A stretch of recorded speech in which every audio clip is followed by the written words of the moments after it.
It's actually the prettier of the two machines. The other one I have, this is a Supernova Automatica. The other one I have is a Supernova BU.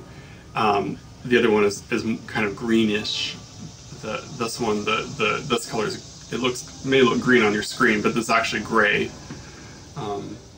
So I listed them on eBay. I did the little YouTube video showing the sewing of the what its capabilities are, and maybe I'll put a little clip of that in here. I showed the embroidery stitching, and this is some stitching through 8 layers of really heavy denim. This is about as thick as you can get under the presser foot. And I just showed some, this is on 4 layers, and just showed some of the stitching. That kind of stuff I think is important for people when they're buying a machine on eBay, to actually see the machine being used. And in the end, I just hope it kind of goes to someone who will sew with it and really love it. I put up a lot of, on the auction itself, I put up examples of things that I've actually sewn with this machine. From jeans to dress shirts to things with embroidery on them and whatnot. So I'm not trying to make money necessarily. I just would like to pass the machine along to the next person who will use it. So that's my sewing machine that's for sale. What else? Oh, the chair recover. At Goodwill last week, I picked up this great chair. I think Nancy used her discount, and we got it for, it was $4.85, I believe. Very inexpensive. In the end, I just hope it kind of goes to someone who, before. I'm actually sitting in the chair right now. You can see it. Right there. And really love it. I put up a lot of, on the auction itself, I put up examples of things that you go through shopping, you don't wear your Sunday best. This machine, from jeans to dress shirts. It was dirty for sure. But I sat down in it, and it was just so comfortable. It hit my back in exactly the right spot, and I've been looking for a new chair for the sewing room. I've been using one of those cheap task chairs you get from probably like Walmart, and it was starting to hurt a little bit to sit down on it. It was hard as a rock, and it wasn't comfortable, and it has those little cheap little plastic caster wheels that don't roll very well. I think this is Berber carpet in here, but it wouldn't roll very well on the carpet.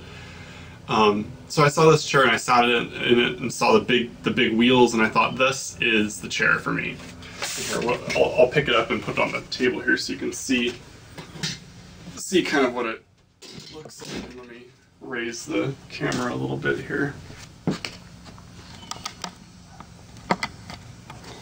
So, this is the first recover job I've ever done where I actually sewed. You can see this, I don't know if you can see that or not, but the cover is actually sewn.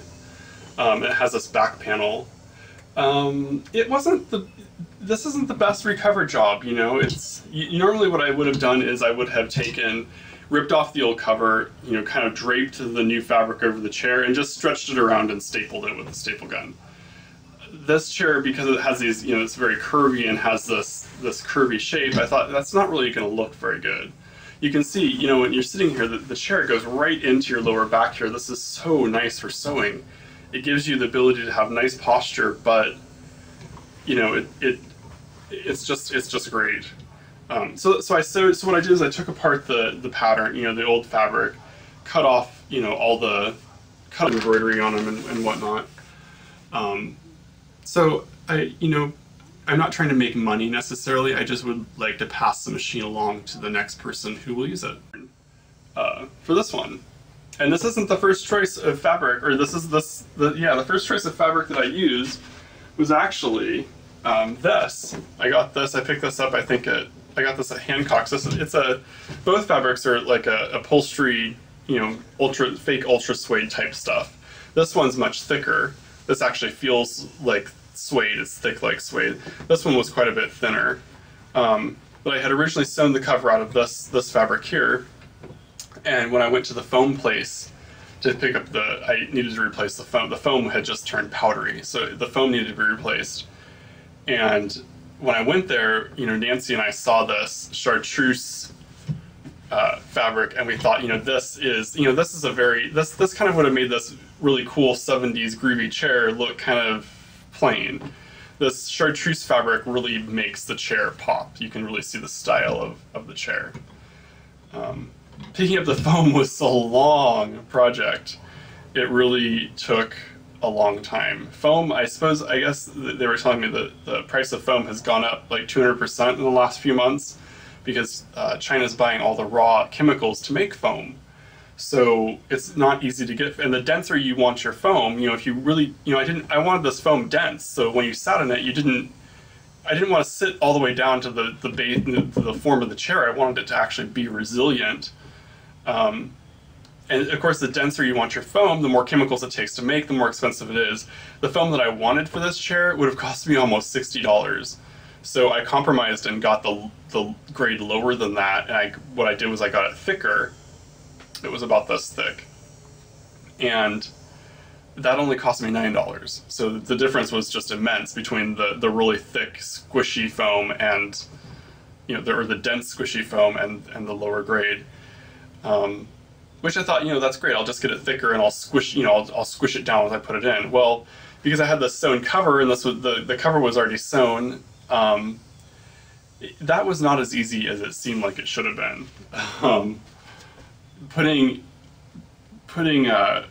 thick foam in the chair, and I had to use that spray glue and whatnot. This was a serious struggle.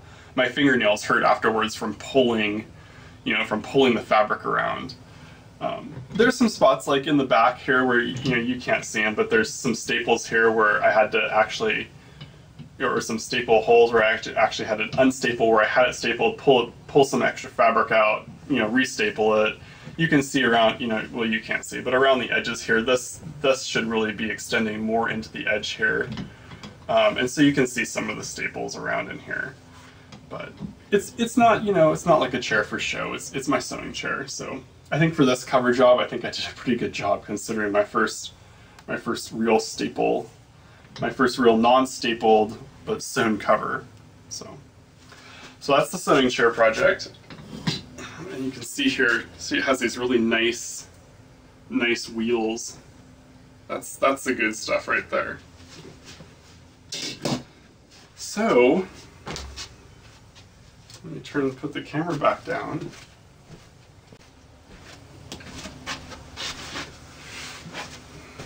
So that's the week in sewing. Maybe a little bit more than a week, but that's about what I've been working on lately. It's been t-shirts and selling sewing machines, and if this sewing machine auction goes well, I have 2 or 3 other sewing machines that I'm willing to part with at this point. It's hard when I'm at a thrift store and I see a great sewing machine for 20 bucks. I will almost always buy it. It's $20 worth of fun just to bring this machine home, take it apart, oil it, put it back together and just do some sewing with it. But at this point I truly do have more sewing machines that I know what to do with,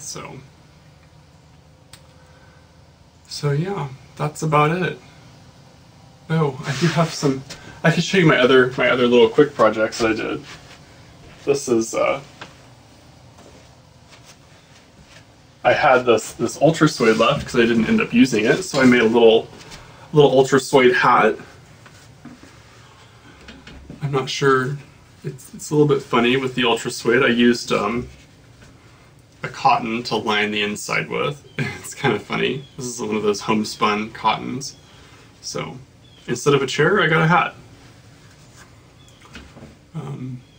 So I guess that's my weekend sewing. I really appreciate you watching and hope it was at least entertaining. Have a great week yourself. Bye.